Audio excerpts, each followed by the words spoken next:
네, 2부에서는 6월 26일 수요일 글로벌 이슈 하나씩 체크해 보도록 하겠습니다. 자, 여러분 어제 방송에서 6월 25일 화요일 뉴욕 주식시장이 하락했다. 하락한 이유가 뭐냐면 시장에서는 제롬 파월 연준 의장이 여러분 금리 인하할게요 라는 신호를 줄 거야. 그런데 우리가 기대했던 그런 이야기는 크게 들리지 않았고요. 오히려 최근 트럼프 대통령이 아까 일부에서도 들으셨던 것처럼 하다못해 아이고 드라기 총재를 연준 의장이 앉혔어야 돼. 저 아무도 몰랐던 제롬 파월 저거 사람 만들어가지고 자리에 앉혀놨더니 거들먹거리네. 나 제롬 파월 연준 의장 강등시킬 수 있는 권리 있어. 아직까진 쓰고 있지 않아. 뭐 이렇게 계속 제롬 파월 연준 의장을 지금 까대고 있죠. 그러니 제롬 파월 연준 의장이 어제 한 발언이 뭐였냐면 바로 뉴욕에서 열린 외교협회 행사에 참석해서 FED는 단기적인 정치 압력 영향 받지 않을 겁니다. 이 소리가 크게 들렸던 거죠. 그걸 시장에서 어떻게 해석했냐면 아이고 저거 트럼프 대통령이 저렇게 까대고 있는데 저거 제롬 파월 연준 의장이 말 안 듣겠다는 얘기네. 금리 인하 안 하겠다는 얘기네 라고 해석을 했죠. 또 하나 세인트루이스 연방은행 총재가 이 블룸버그와 인터뷰에서 한 발언을 가지고 공격적인 금리 인하는 하면 안 된다라고 얘기한 부분만 들린 거죠. 그래서 제가 어제 그 발언들을 바로 잡아드렸죠.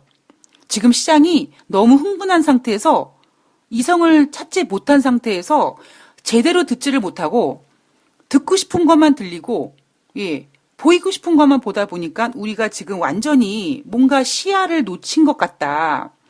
자, 제롬 파월 연준 의장이 FED는 정치적 압력에 굴하지 않는다, 독립적이다. 이거는 너무나 당연한 얘기입니다. 그죠? 사실 그 전에 대통령들은요, 이렇게까지 연준한테 찝쩍거리지 않았어요.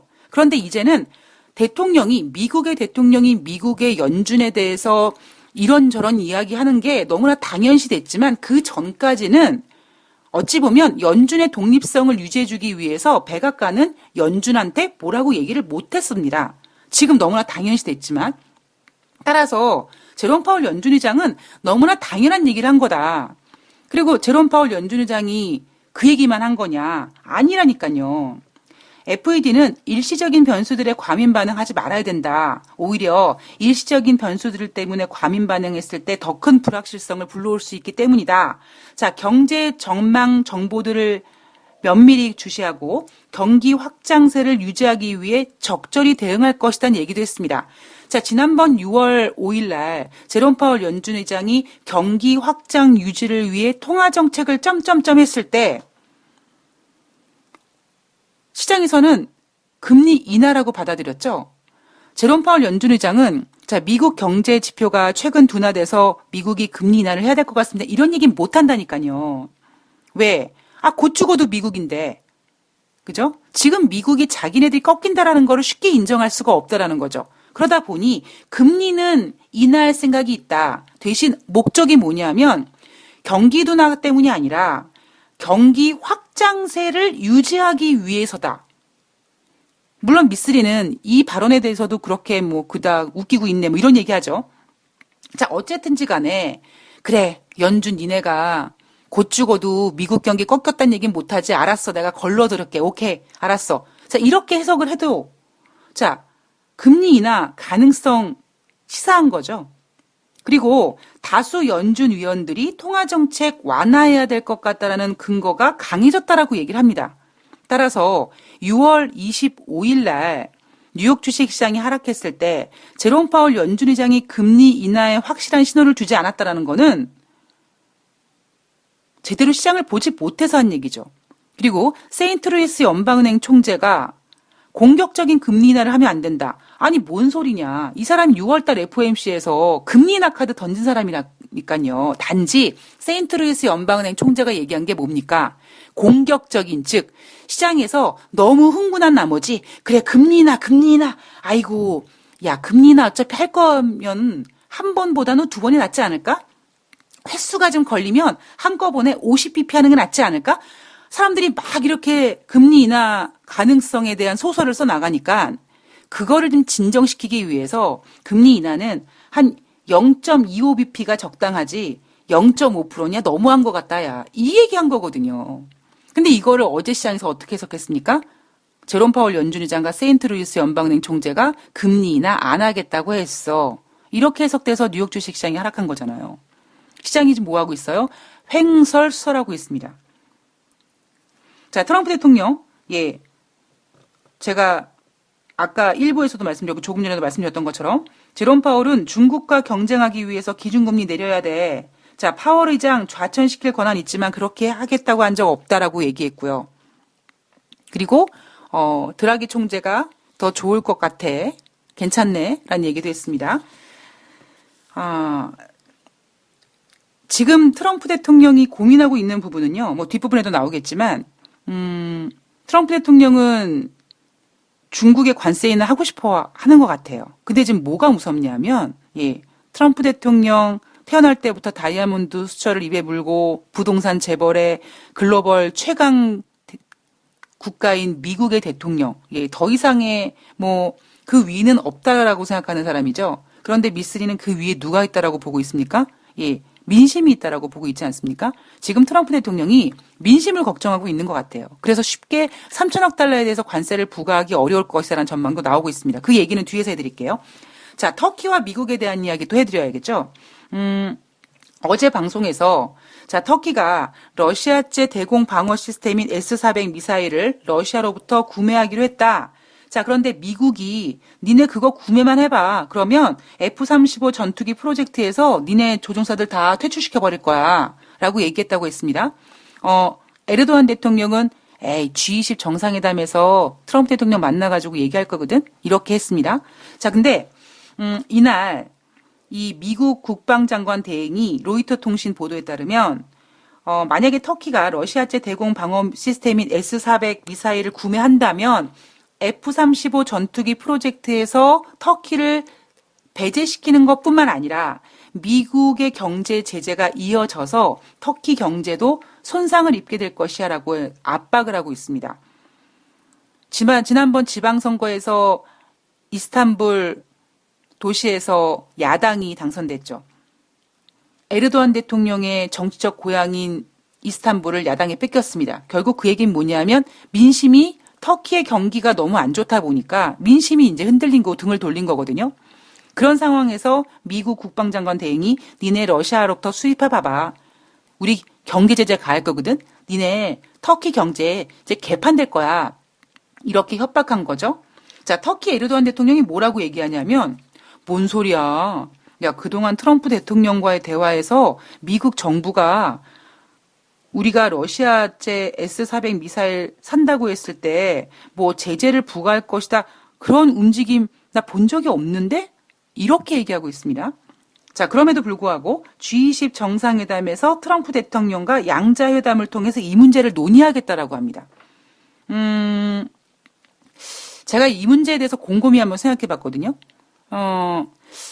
에르도안 대통령은 러시아 S-400 미사일을 구매하기로 했고 분명히 미국에서 야 F-35 전투기 프로젝트에서 배제시킬 거야. 그리고 경제 제재 가할 거야. 라고 했음에도 불구하고 에르도안 대통령은 모르세 나는 모르는 일을 하고 있는 거죠. 그리고 G20 정상회담에서 트럼프를 만나서 얘기를 한다. 문득 드는 생각이요. 에르도안 대통령이 트럼프 대통령 입으로부터 그래 알았어. 니네 러시아제 S-400 그 방공 미사일 구매해. 에이씨. 이런 얘기를 듣게 할 수 있는 어떠한 카드를 갖고 있는 게 아닌가. 이런 생각을 조심스럽게 했습니다. 예. 그리고 그런 생각을 하게끔 만들었던 게 뭐냐면 바로 여러분 작년 10월 달에 무슨 일이 있었습니까? 예. 카슈큐지 언론인이 터키에서 이스탄불에서 예, 사망 사건이 일어났죠. 그 배후에 누가 있었습니까? 사우디 왕세자가 있었습니다. 유엔에서는 사우디 왕세자가 범인이라고 지목을 했거든요. 그런데 트럼프 대통령이 사우디 왕세자를 감싸고 돌았죠. 그래서 에르도안 대통령이 제가 그때 아니 왜 카슈쿠지 그 언론인이 굳이 터키라는 곳에서 굳이 이스탄불에서 죽었을까? 그랬을 때 에르도안 대통령이 그와 관련된 어떠한 키를 가지고 트럼프 대통령과 협상을 하지 않을까. 그래서 트럼프 대통령한테 에이씨 옌병 그래 알았어. 너 그거 갖고 있었구나. 알았어. 너 그거 구매해. 허락해줄게. 이 카드를 얻어내려고 하는 게 아닐까. 그리고 왜냐하면 지금 트럼프 대통령이 재선을 지금 준비하고 있는 사람이기 때문에 예, 굉장히 지금 몸살이어야 되거든요. 예, 입조심시켜야 되고 자기에게 불리할 어떤 그런 문제들이 제기되지 못하게끔 어떻게든지 입막음을 해야 될 거기 때문에 지금 그러한 상황이 지금 김정은이한테 칼자루를 쥐어주게 만든 거고요. 예, 여러 상황이 지금 그렇게 돌아가고 있습니다. 이란도 마찬가지입니다. 트럼프 대통령 너 재선하고 싶지? 재선하고 싶은데 만약에 우리랑 전쟁 일으켜봐라. 너 그러면 네 명성에 흠집 난다? 지금 미국이나 그러니까 지금 북한이나 이란이 트럼프 대통령의 재선을 가지고 그 키를 가지고 저렇게 지금 깔짝거리고 있는 거거든요. 터키도 뭔가 트럼프 대통령의 그러한 거를 가지고 G20 정상회담에서 트럼프랑 만나서 어이 트럼프 너 내가 이거 발설하면 너 재선에 너 리스크 생길 수 있지 않냐? 라는 거 들이대서 S-400 방공 미사일 수입 허가 받아내려고 하는 게 아닌가. 뭐 그런 생각을 조심스럽게 해봤습니다. 이거는 뭐 진행사항 보면서 살펴봐야겠죠? 자, 미쓰리는 리스크를 체크하다 보니까 요즘에 너무나 리스크들이 많습니다. 자, 영국 문제 봐야겠죠? 자, 차기 총리 유력한 후보, 보리스 존슨. 자, 이 사람이요. 나무로 된 포도주 상자로 장난감 버스를 만드는 게 어떤 스트레스 해소라고 합니다. 이 부분에 있어서 야 괴이하고 기이해서 넋이 나갈 지경이다 라는 비난도 받고요. 아니면 한편으로는 야 얼마나 솔직하고 인간적이야 이런 평가도 받고 있습니다.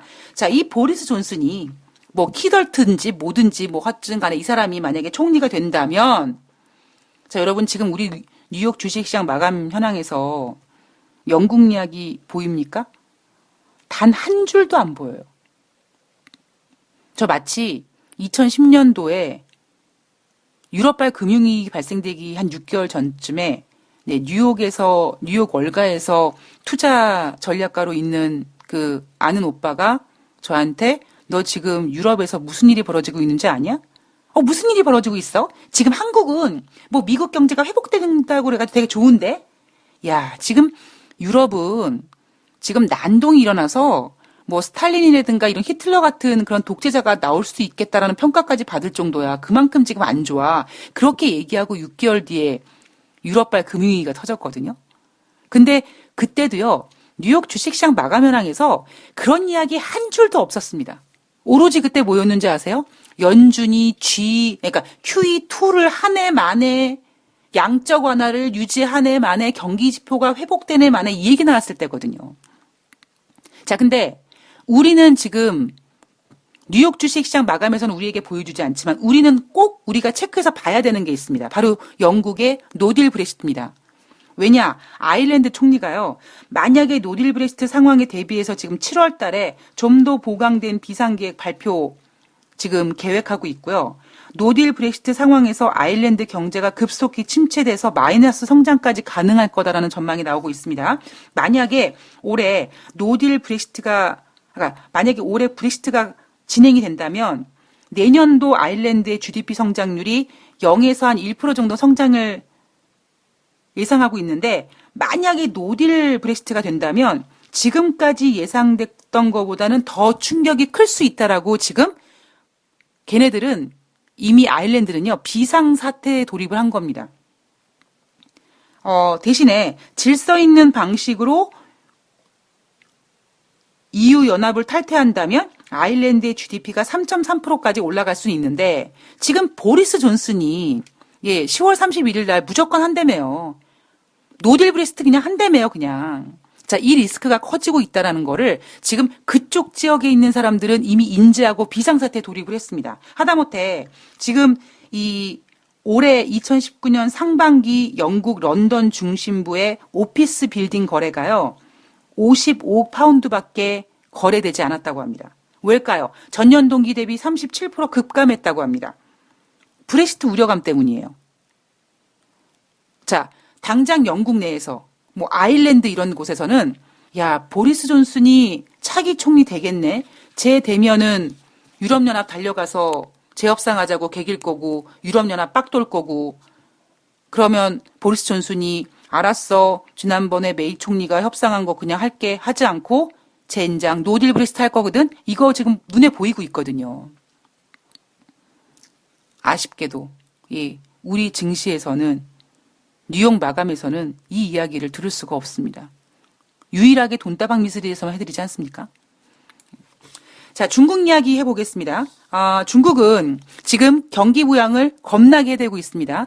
며칠 전에 제가 중국이 6월 말에 홍콩에서 환율 안정 채권 발행할 것이다. 그 발행을 통해서 위안화가 홍콩에서 흡수되는, 그래서 위안화가 상승하는 효과를 만들 것이다. 물론 이번이 처음은 아닙니다만 26일 홍콩에서 환율 안정 채권인 위안화 중앙은행 증권 발행에 성공했다라고 공시했습니다. 1개월 물짜리 200억 위안, 한화로 3조 3,642억 원, 연율 2.8%짜리고요. 6개월 물은 100억 위안, 1조 6,822억 원, 이자율이 2.82% 정도 된다고 합니다. 성공했다고 해요. 어마어마한 금액이에요. 1개월 물, 6개월 물 합쳐서 지금 거의 5조가 넘는 금액입니다. 한화로요. 그리고 6월 1일부터 6월 21일까지 발행된 중국 지방정부 채권 규모가요. 5,940억 위안, 한화로 100조 원이라고 합니다. 자, 이번 주 발행 예정 규모가 2천억 원 위안 더 예정되어 있는데 이거 더 이상 될 거라고 하고 있고요. 자, 6월 달에 중국이 지방정부 채권 발행량이요. 8천억 위안을 넘을 전망이라고 합니다. 한화로 134조 6천억 원이라고 합니다. 자, 제가 왜 지금 중국의 이 경기 부양을 빙자한 돈 푸는 얘기를 해드리냐. 지금 인류는 역사적으로 한 번도 겪어보지 못했던 유동성을 겪고 있는데 우리는 이미 제가 생각했을 때 이미 우리는요. 이 유동성을 컨트롤을 못해요. 그 상황 속에서 지금 중국이 미국과 무역 분쟁을 진행하면서 어떻게든지 개겨보고 어떻게든지 좀 버텨보려고 돈을 계속 풉니다. 자, 미국과 중국이 협상이 어느 정도 진정되고 어느 정도 이 지금 증시에서 미국과 중국의 이 무역 분쟁에 대한 우려가 잦아들면 그 다음에 문제가 발생될 것은 바로 이 중국이 과도한 경기 부양에 따른 이 유동성에 대한 문제가 제기될 가능성 적지 않습니다. 자, 미국과 중국에 대한 이야기를 좀 해보면은요. G20 정상회담에서 협상 가능성에 무게를 두고 있다고 합니다. 정신 나간 소리예요, 이거. 자, 스티븐 무누신 재무장관이 헛소리를 한 거예요. 협상을 완료할 길이 있다고 본다. 양국 정상 간 회담에서 진전이 있을 것으로 기대한다. 자, 90% 정도 협상이 됐는데 이 나머지 10%만 하면 된다. 근데 제가 늘 말씀드리지만 나머지 90은요. 같지도 않은 일들이에요. 그 10%가 중요한 거 아니겠습니까? 아니, 우리 여러분 5월 초를 한번 생각해 보세요. 5월 9일부터 5월 10일까지 워싱턴에서 정말 최종 협상을 기대하고 있었습니다. 이미 90% 이상 90%라고 공식적으로만 얘기했지. 뭔가 쟤네가 100% 뭔가 합의를 봤나 보다. 그래서 그날 정말 두 나라가 도장 찍고 합의를 하나 보다라는 예상까지 나왔었잖아요. 근데 5월 5일 날 트럼프 대통령이 중국 제품에 대해서 관세를 인상했죠. 그리고 그때 틀어진 얘기가 뭐였습니까? 여러분, 절대 과거를 잊어버리시면 안 돼요. 왜냐하면 보세요. 5월 달에 미국과 중국이 협상이 틀어진 이유가 뭐였냐면 미국에서 주장한 건 이거죠. 쟤네가 막판에 딴소리 했어. 쟤네가 우리가 합의하기로 했던 거 말 바꿨어. 이거였잖아요. 그리고 그때 트럼프 대통령의 관세 인상을 그러니까 관세를 10%에서 25% 인상한 다음에 그럼에도 불구하고 시장에서 나온 얘기가 뭐였냐면 중국을 출발해서 미국까지 오는 그 제품이 한 4주 정도 걸리니까 그 안에 두 나라가 또 다시 만나서 뭔가를 협상을 할 수 있겠지라는 안도감을 찾게끔 만들었죠. 자, 지금 여러분 6월 말이에요. 그 안에 무슨 안도감 있었습니까? 뭔 개소리예요. 지금 3천억 달러에 대해서 관세를 부과했을 때 미국 소비자들이 얼마나 피해를 보는지 지금 공청회에 열리고 지금 중국은 이렇게까지 돈 풀면서 쉽게 꺾이지 않겠다라고 얘기하고 있습니다. 지금 미국 스티븐 무누신 재무장관은요, 당연히 이렇게 얘기할 수밖에 없는 위치예요. 트럼프 대통령이 언제 중국과 무역협상 결렬시켜버리겠다고 자기 입으로 얘기한 적이 있습니까? 좋은 만남이 될 것이다. 협상 가능성도 있다. 지난번에 트럼프 대통령이 2, 3주 안에 큰 게 나올 것이다. 어떤 결과가 좋은 결과가 곧 임박했다. 얼마나 트럼프 대통령이 얘기했습니까? 근데 그거는요, 누구 생각이에요? 미국 생각이에요. 그러니까 협상이라는 테이블 앞에서는 미국은 계속 그런 식으로 중국을 압박해야 되는 겁니다. 근데 왜냐하면 중국에서 내놓을 수 있는 카드는 딱 하나밖에 없거든요. 그게 뭐예요? 항복이에요. 지난번 이 두 나라 정상들이 휴전을 할 때도요, 중국이 미국한테 얼마나 많이 퍼졌습니까? 그죠? 그때 제가 이렇게 말씀드렸죠. 중국이 그렇게까지 다 퍼줌에도 불구하고 지키고 싶었던 그 10%가 있었다.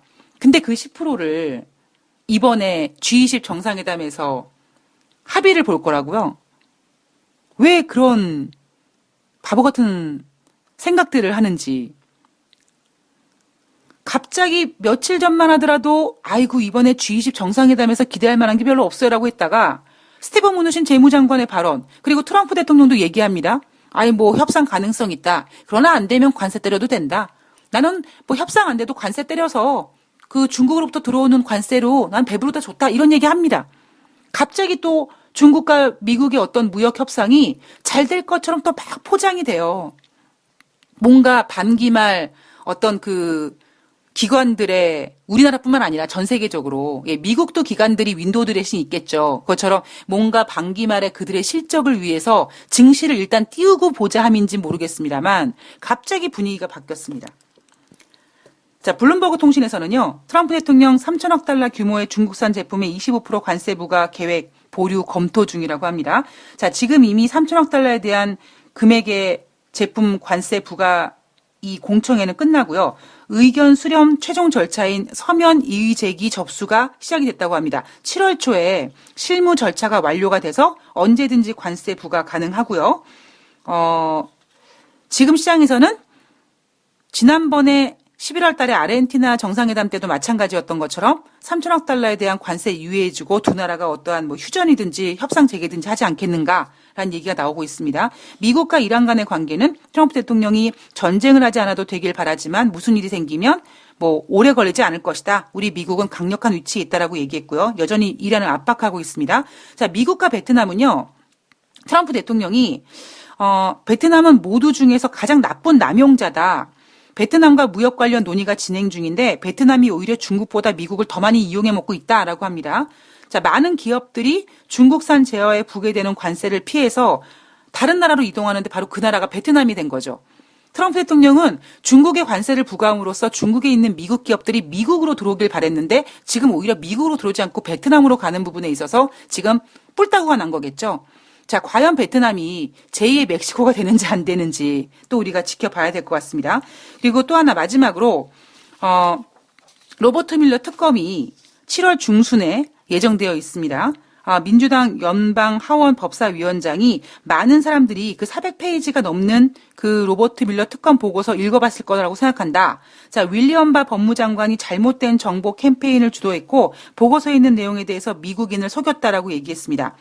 자, 트럼프 대통령의 사법방해죄 의혹에 대해서 대통령이 진짜 무죄라면 그렇다고 밝혔을 것인데 그렇지 않았으니까 이거는 트럼프 대통령 유죄 가능성이 있는 것이다. 자, 7월 달 중순에 로버트 밀러 특검 공개 청문회 지켜보자라는 분위기가 지금 형성되고 있습니다. 트럼프 대통령은요. 로버트 밀러 특검이 진행되는 동안, 그다음에 이 사법방해 의혹이 있을 동안에도 그동안에는 증시가 워낙 좋았었죠. 그래서 주머니가 든든했던 미국 국민들이 이 로버트 밀러 특검에 대해서 무시했습니다. 그런데 지금은 그렇지 않아요. 가난이 문을 열고 들어오면 행복이 창문 밖으로 나가는 것처럼 가난이 문을 열고 들어오면 지지율이 창문 밖으로 도망갑니다. 그래서 트럼프 대통령이 지금 3천억 달러에 대해서 중국 관세 이거 고민하고 있는 이유가 바로 이 부분인 거거든요. 그리고 3천억 달러에 대해서는 워낙 소비재가 많다 보니까 바로 중국 제품의 관세 25% 때리면 그 피해가 미국 소비자한테 갈 수 있다라는 전망들이 나오다 보니 트럼프 대통령 입장에서는 지금 3천억 달러에 대해서 관세 쉽게 때리기는 좀 어렵죠. 자, 그러나 제가 어제 말씀드렸던 것처럼 지금 두 나라가 평행선에 있는 상태에서 뭔가 이 평행선의 어떤 그 균형이 깨져야지만, 즉 미국이 중국을 더 압박하던 아니면 중국이 항복하든 이 균형이 깨져야지만 그 다음 진행상이 가능하다라는 겁니다. 그래서 과연 지금 아까 제가 터키 이야기도 해드렸는데 트럼프 대통령이 이제 재선 때문에 자기가 포기해야 될 것들이 생길 수 있는 가능성이 이제 나타나고 있고요. 예. 그리고 저는 앞으로 더 많은 것들이 나타날 거라고 생각합니다. 전 조심스럽게 트럼프 대통령 재선 안 될 거라고 보고 있거든요. 뭐 제가 점쟁이 빤스를 훔쳐입은 게 아니라 언제든지 트럼프 대통령이 자기가 대통령 하기 위해서 지금 만들어 놓은 모든 것들이 이제 부메랑이 돼서 돌아올 가능성이 있지 않을까라고 보고 있는 부분입니다. 오늘 제가 추가적으로 좀 더 드리고 싶은 말씀이 있었는데 시간 관계상 다음에 또 기회가 되면 전해드리도록 하겠습니다. 자, 오늘 돈다방 미스리가 준비한 내용은 여기까지입니다. 예, 오늘 즐거운 하루 되시고요. 팟빵 게시판에 뭐 정모해요, 뭐 이런 이야기가 올라왔는데요. 제가 방송에서 뭐 공식적으로 정모합니다라고 얘기하면 너무 판이 커지니까 뭐 저 정모 하고 싶은데 뭐 제가 살고 있는 곳이 위치가 어딘데요? 이렇게 연락처 같은 거 남겨주시면 제가 그 연락처를 모아서 번개를 한번 추진해 보도록 하겠습니다. 자, 오늘 즐거운 하루 되시고요. 저는 내일 뵙겠습니다. 고맙습니다.